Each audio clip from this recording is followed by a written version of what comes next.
There is a card in the tarot deck that sends a shiver through even the most seasoned readers. Not death, not the devil, but the tower, that jagged spire struck by lightning, engulfed in flames, casting people from its heights into the unknown. A symbol so violent, so sudden, that it arrests the soul with its brutal honesty. But what if I told you, the tower doesn't represent destruction at all, not in the way we've been taught to see it?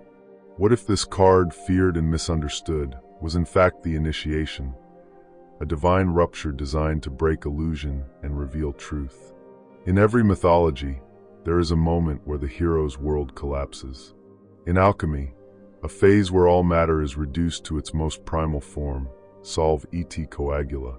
And in your life, a time when everything you thought was solid turns to ash. These moments are not accidents. They are orchestrations of the soul, and the tower is their harbinger. So why is it feared? Because we live in a world addicted to control, to comfort, to the illusion of permanence. The tower is the cosmic reminder that nothing built on false foundations can stand. It is the hand of fate, tearing down the structures that no longer serve your higher self. In this video, we will go beyond the surface symbolism. We'll explore the tower's ancient roots, its philosophical implications, and the mystical forces it activates within the psyche. We'll unravel why this card is not just a bearer of chaos, but a sacred rite of passage. You'll learn what it really means when the tower appears in your reading, how to interpret it beyond fear, and most importantly, how to harness its power when your own world begins to crumble. Because hidden within destruction is liberation. And sometimes the only way to awaken is to fall. To understand why the Tower card strikes such deep fear, we must first travel backward, through the winding corridors of time, into the origins of the tarot itself.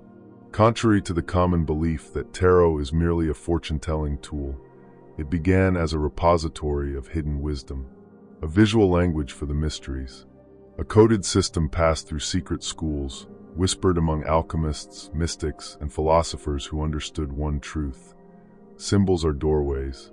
And the Tower? It is one of the most dangerous doors of all. The Tower card has always represented a violent, unexpected shift. But its roots lie not only in catastrophe, they lie in liberation.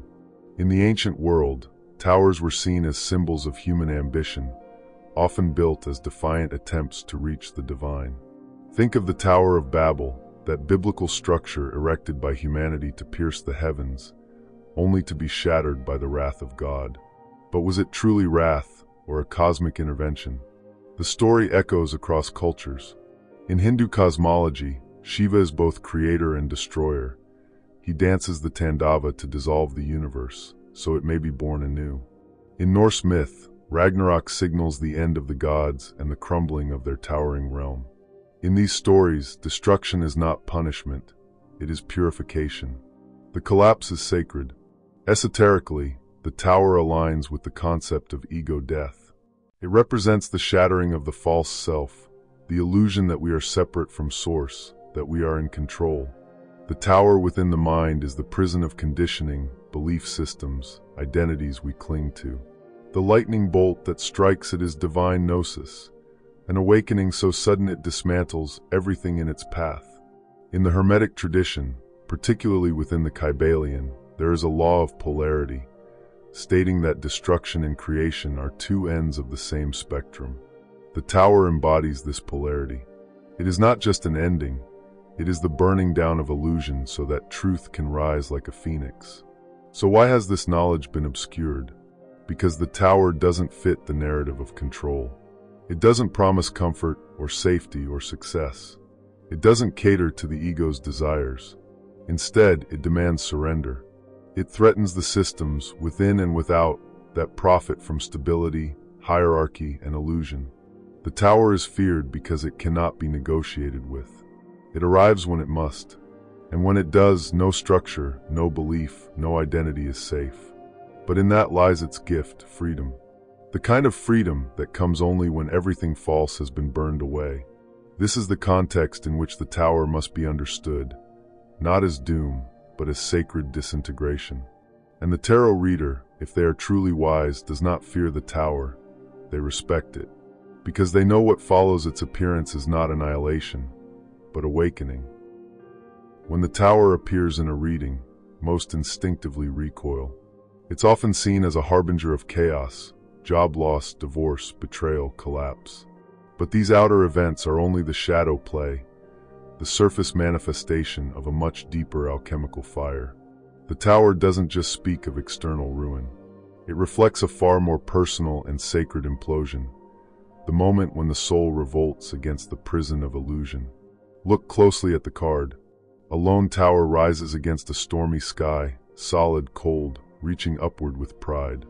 Then comes the lightning, a divine force, striking not at random, but with pinpoint precision. Fire erupts, crowns fly from heads, figures tumble, helpless, into the void. It is violent, humbling, unforgiving, and yet necessary. This tower represents what you've built in your life that no longer serves you, but that you've clung to out of fear, pride, or habit. It can be a relationship built on codependence, a belief about who you are that no longer aligns with your evolution, a career that gives you status but drains your spirit. It can even be a spiritual path that has calcified into dogma. In the mind, it is the ego structure. The tower is not just falling bricks, it's the collapse of I am this, and life must be that. It is the obliteration of certainty. And this is what makes the card so terrifying. Humans are not afraid of change, we're afraid of losing control. The tower doesn't ask for permission to enter your life. It arrives when the soul has had enough of playing small, when the universe has knocked gently, again and again, and you have refused to listen. Then comes the strike. But here is the deeper truth.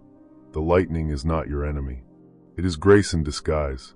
In ancient Kabbalistic mysticism, the lightning bolt is the symbol of divine illumination descending through the tree of life, coursing from the crown to the root, carrying with it the fire of consciousness.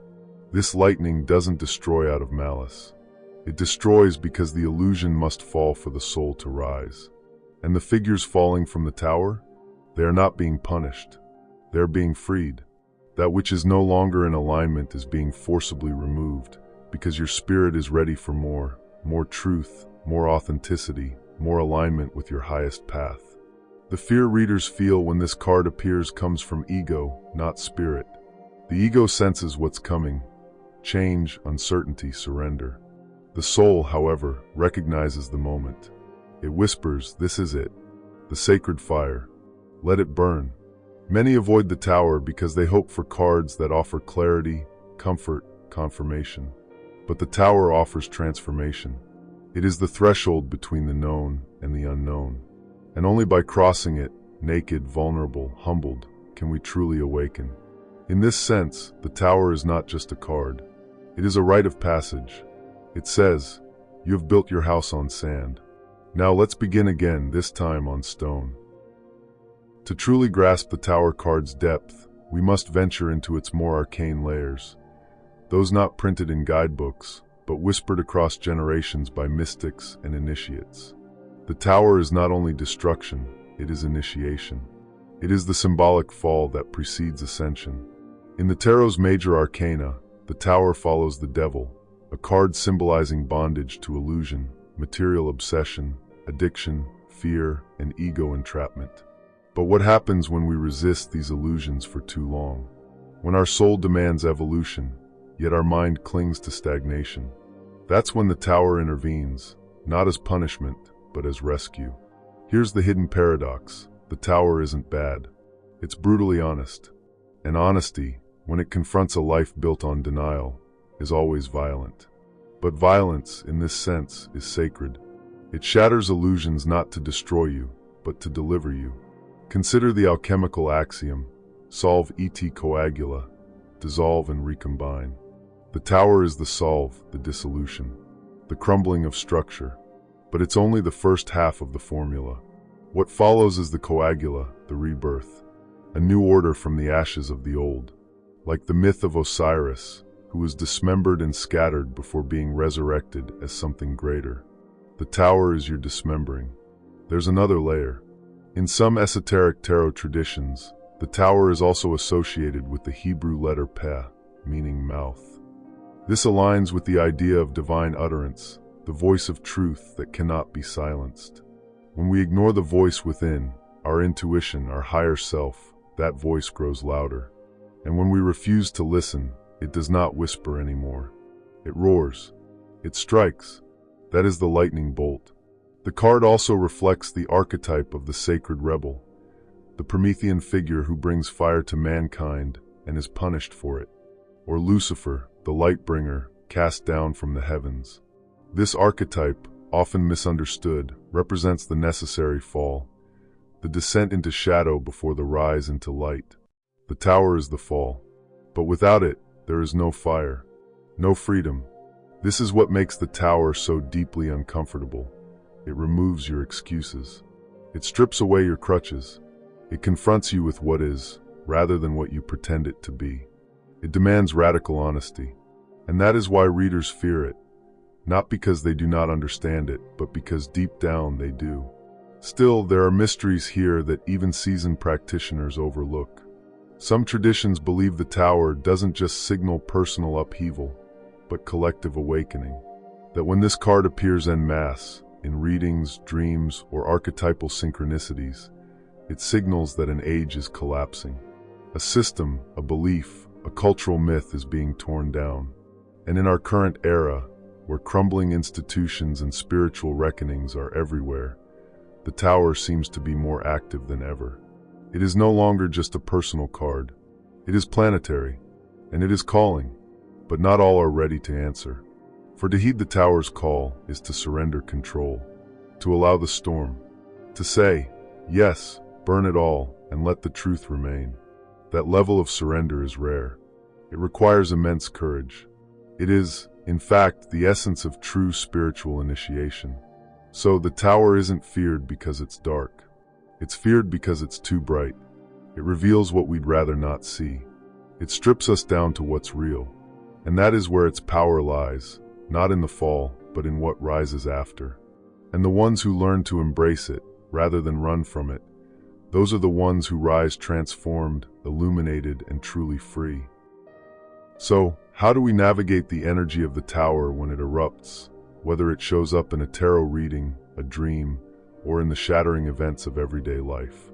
The first and perhaps most paradoxical step is to not resist it. The tower only appears when something in our life is already unstable, built on falsehoods, illusions, or outdated beliefs. It collapses what is no longer aligned with our truth. Resistance intensifies the upheaval.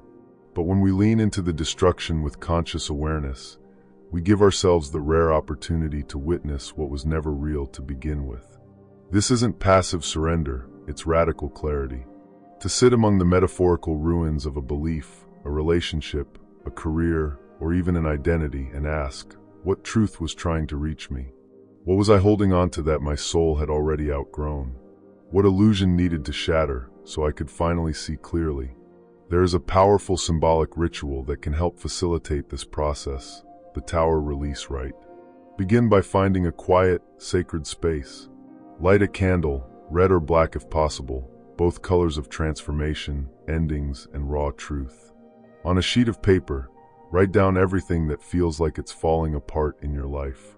Pour your emotions into it, your fears, attachments, patterns, and pain. Be brutally honest. Don't hold back. Once it's written, fold the paper 3 times, reflecting on the transformation needed in your mind, body, and soul. Hold it close to the flame just long enough to feel the heat, and say aloud, I release what no longer serves. Let the false fall away, and let the truth remain. Then burn the paper safely, watching it turn to ash. As the smoke rises, visualize your burdens disintegrating, chains breaking, illusions vanishing, and your true self emerging, raw and radiant from the flame. This act is not about spectacle. It's about psychic permission, granting yourself the power to let go, to unhook from the patterns and structures that are already dying, so something wiser and freer can be born. But what happens when the tower card doesn't show up for you, but for someone else? What if you're the reader, the guide, witnessing another soul face their collapse? In that moment, you become the initiator. Your role isn't to sugarcoat the pain or soften the truth. It's to hold sacred space for their transformation. To remind them that what looks like destruction is often sacred realignment. Speak not just with empathy, but with clarity. Let them know that the tower is not a punishment, it's a prophecy of freedom. And that right after the tower in the tarot deck comes the star, the card of hope, cosmic harmony, and gentle renewal. You can even use the tower as a daily spiritual compass. The next time you experience intense resistance, breakdowns, or fear in a specific area of life, instead of recoiling, ask yourself, where am I clinging to what no longer serves? Where is life asking me to evolve, and I'm refusing? What might I rebuild if I allowed the false to fall? When you begin to live with that lens, the tower transforms from a feared omen into a sacred guide, one that doesn't destroy for the sake of cruelty, but for the sake of awakening. We all meet the tower, some only once, others again and again, but every encounter refines us, purifies us, and returns us to truth. It's not about avoiding collapse. It's about choosing to rise through it. To allow the fire to strip us not to ashes, but to essence. To walk away from ruin not broken, but finally awake. The tower is not chaos for chaos's sake. It is the fierce grace of the universe tearing away what was never truly ours, never truly stable, never truly aligned. It arrives when we've waited too long to make the change ourselves, when our soul has outgrown its container and needs to shatter it open to breathe again. Yes, it's feared, and rightly so. The tower doesn't knock gently. It roars through the psyche like a storm, like the ancient gods thundering down false idols. But there is something profoundly sacred about that kind of honesty. It burns away the illusions that keep us small. It exposes what we've built on shaky foundations. And in that exposure, raw, vulnerable, and unfiltered, truth emerges. And truth, no matter how painful, is always liberating. The tower reminds us that endings are not failures. That collapse is not the enemy. It is, instead, the voice of the divine saying, "You were never meant to stay here." When the tower falls, we are forced to choose. Will we cling to the rubble, or will we rise from it? The next time the tower appears in your life or in your readings, take a breath. Don't recoil. Lean in. Ask what truth is revealing itself. What illusion is being stripped away? What new self is waiting to emerge, unchained and unafraid? Because just beyond the tower is the star, gentle, glowing, eternal. The light that only becomes visible once the smoke clears. A reminder that, even in destruction, the cosmos holds us. That the path was always unfolding, even when it looked like it was falling apart. So if you've ever feared the tower, know this: it does not come to destroy you. It comes to reveal you. And sometimes the only way to find the light is to first face the fire. If this message stirred something within you, share your thoughts below. What towers have you walked through? What truths did you uncover on the other side? And if you're ready to explore more hidden knowledge, more sacred symbols and esoteric mysteries, make sure to subscribe and stay connected. Your awakening is only just beginning.